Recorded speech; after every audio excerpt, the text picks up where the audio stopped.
Утро в деловом районе Чикаго было, как обычно, оживленным. Люди в костюмах спешили к офисам, такси гудели у обочин, стеклянные фасады небоскребов отражали прохладное осеннее солнце.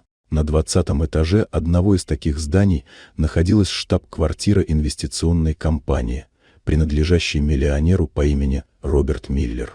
Роберт был человеком твердым, уверенным и, на первый взгляд, недоступным. В этот день он готовился подписать крупнейшую сделку за последние 5 лет. Договор, напечатанный на плотной бумаге, лежал в его руках, когда он решил немного спуститься в холл, проветриться и подумать.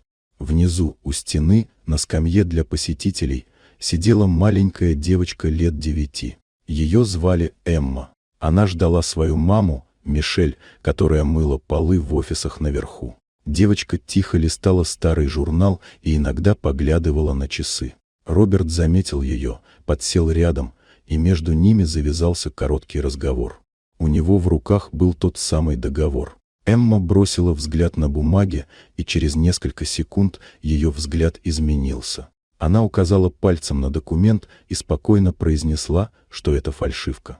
Сначала Роберт решил, что ослышался. Он переспросил, и девочка начала объяснять. Условия в договоре были составлены так, что через несколько месяцев компания потеряла бы контрольный пакет в одном из ключевых активов. Это была ловушка, замаскированная под выгодное партнерство.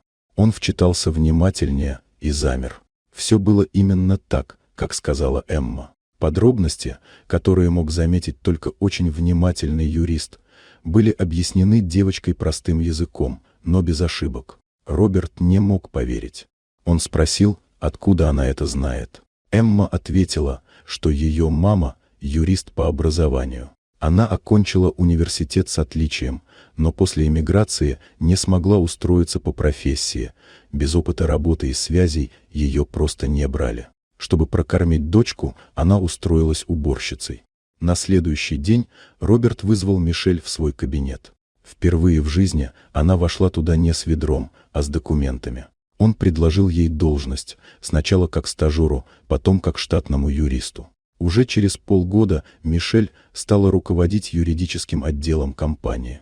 С тех пор жизнь Эммы и ее мамы изменилась. Девочка продолжала читать юридические книги, а по вечерам мама проверяла с ней документы, уже как наставник. Все это произошло благодаря одному взгляду, сказанному вовремя слову, и храбрости маленькой девочки.